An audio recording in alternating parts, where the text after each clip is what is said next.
नमस्कार। कहिए कैसे हैं आप। आपका स्वागत है। चलिए अपनी वीडियो की शुरुआत करते हैं। आज मैं अपनी वीडियो में बात करूंगी कुछ बातों की जिन्हें हमें किसी के भी सामने चर्चा में नहीं लाना चाहिए। होता है ना, सभी को बातें करने का बहुत शौक होता है। कहीं भी बैठकर कोई भी व्यक्ति कैसी भी बातें कर लेता है, लेकिन कुछ बातें ऐसी होती हैं, अगर वो उनकी चर्चा हम किसी के भी सामने करेंगे तो बहुत हानिकारक हो सकता है हमारे जीवन के लिए। आज उन्हीं के बारे में स्टेप बाय स्टेप मैं अपनी वीडियो में बातें करूंगी। सबसे पहला स्टेप आता है अपनी दौलत के बारे में। हमें किसी के भी सामने कोई बातें नहीं करनी चाहिए। होता है ना, कुछ व्यक्तियों की आदत होती है कि बड़ी बड़ी डींगे हाँकते हैं वो किसी के भी सामने कि हमारे पास इतना पैसा है, हम इतने अमीर हैं, हम ये भी कर सकते हैं, हम वो भी कर सकते हैं। बड़ी बड़ी डींगे हाँकने की आदत होती है कुछ लोगों की। कुछ वास्तव में अमीर होते हैं, कुछ झूठ मूठ में ही दूसरों के सामने अमीर बनने की कोशिश करते हैं, है ना। आपके पास कितनी धन दौलत है उसकी चर्चा आप किसी के सामने ना ही करें तो अच्छा होता है, आपके भविष्य के लिए, आपके बच्चों के लिए और आपके लिए। दूसरा स्टेप है अपनी कमजोरी। अपनी कमजोरी की भी चर्चा आप किसी के भी सामने कभी ना करें, क्योंकि अगर आप अपनी कमजोरी किसी के भी सामने बताओगे तो कोई भी व्यक्ति आपकी कमजोरी का फायदा बड़े आराम से उठा लेगा और आपको अपने काम में बिल्कुल भी सफलता नहीं मिलेगी, क्योंकि सामने वाले को पता चल जाएगा कि आपकी कमजोरी क्या है। और आप सफल होना चाह रहे हैं तो अपनी कमजोरी कभी भी किसी को ना बताएं। तीसरा स्टेप है अपनी घर की बातें। अपने घर की बातें कभी भी किसी को ना बताएं, किसी के भी सामने इनकी चर्चा ना करें। आपके घर में कब लड़ाई झगड़ा हो रहा है, कब आप प्रेम से रह रहे हो, आपके घर में क्या आ रहा है, क्या जा रहा है, क्या हो रहा है, क्योंकि बाहर के लोगों को ये जानने की उत्सुकता बनी रहती है। हर कोई जानना चाहता है दूसरे के घर में क्या चल रहा है। आजकल सभी दूसरों की जिंदगी में झांकते रहते हैं, आपने देखा होगा, लेकिन अपनी जिंदगी में कोई नहीं झांकता कि मेरे जीवन में क्या चल रहा है। बेहतर है अपनी जिंदगी में झांके, दूसरों की जिंदगी में ना झांके। लेकिन हर कोई ये बातें नहीं समझता, इसलिए आपको सावधान होकर रहना चाहिए। अपने घर की बातें कभी किसी के भी सामने चर्चा में ना लाएं।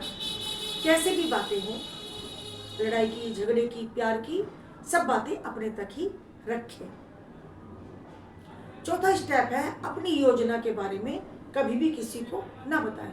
आपने भविष्य में क्या योजना बना रखी है, आप क्या करना चाह रहे हो, आप किस काम को करना चाह रहे हो, या आपने अपने धन को बचत के रूप में कहाँ कहाँ इकट्ठा कर रखा है, या कुछ भी अपनी बातें भविष्य की, है ना। आपके बच्चे किस एग्जाम को दे रहे हैं, अपने बच्चों के बारे में, अपने पति के बारे में या अपनी पत्नी के बारे में, उनकी भविष्य की क्या क्या योजनाएं हैं, या आपने अपने क्या प्लान बना रखे हैं, कुछ भी बातें आप किसी को ना बताएं, क्योंकि ये भी आपके लिए हानिकारक हो सकता है। पांचवा स्टेप आता है आपके कौन शत्रु हैं, कौन मित्र है, कभी भी किसी को ना बताएं, कभी भी इनकी चर्चा ना करें।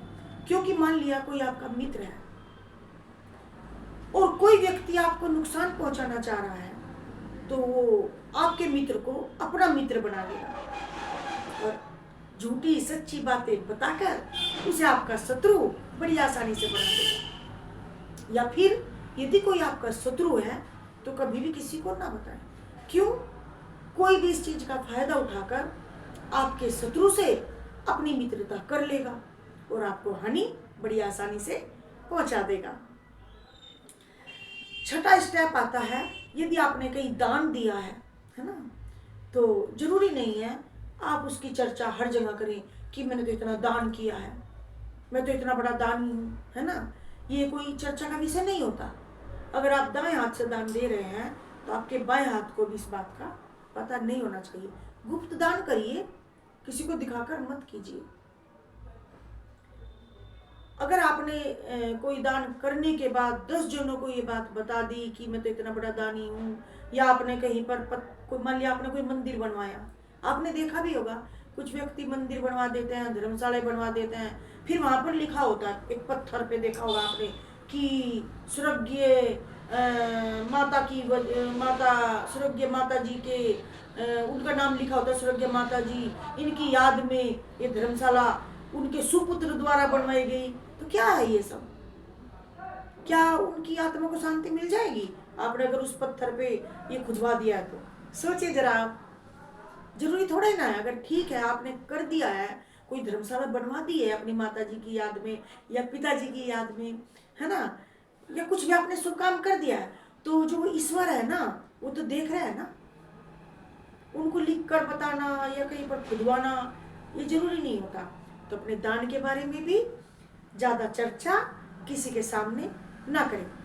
7वां स्टेप आता है, यदि आपका किसी ने कहीं अपमान कर दिया है, आपका कहीं अपमान हो गया है, हो जाता है, बड़ी आसानी से कर देते हैं अपमान। बहुत से बुद्धिजीवी होते हैं, अपने आप को जो समझते हैं बुद्धिजीवी हैं, दूसरों का अपमान करने में अपनी शान समझते हैं, है ना। अगर आपका कहीं अपमान हो गया है तो उस अपमान की बात को भी कभी किसी के सामने ना बताएं, क्योंकि यदि आप अपमान के बारे में किसी के सामने बताओगे तो वो आपका उपहास उड़ाएंगे, वो खुश होंगे जानकर, 4 जनों को और बताएंगे जाकर कि इनका तो वहां पर अपमान हुआ था। कोई लाभ नहीं है किसी को भी बताने का कि आपका कहीं अपमान हुआ है। आपको कोई लाभ तो मिलेगा नहीं, उल्टा आपको हानि ही उठानी पड़ सकती है। 8वां स्टेप आता है कि अगर आपने किसी के ऊपर कोई उपकार किया है ना, किसी के लिए आपने कोई अच्छा कार्य किया है, तो उसका बार बार बखान ना करें, उसकी चर्चा बार बार ना करें। जितना भी आपने उपकार किया है, बार बार बखान करने से, बार बार उसका गीत गाने से वो उपकार आपका बेकार हो जाएगा, आपको कोई लाभ नहीं मिलने वाला है। उल्टा उस व्यक्ति को जब पता चलेगा कि ये व्यक्ति बार बार अपने इस उपकार को दुनिया के सामने गा रहा है, तो वो आपका दुश्मन ही बन जाएगा। आज के लिए बस इतना ही। बताइए आपको मेरी ये सब बातें कैसी लगी हैं? अगर आपको मेरी बातें अच्छी लगी हैं तो प्लीज कमेंट कर जरूर बताना, और मेरी इस वीडियो को लाइक करना। अगर आपने अभी तक मुझे मेरे चैनल को सब्सक्राइब नहीं किया है तो प्लीज चैनल को सब्सक्राइब भी कर लेना, और अपने दोस्तों में इस वीडियो को शेयर भी करना। नमस्कार, खुश रहिए, मस्त रहिए।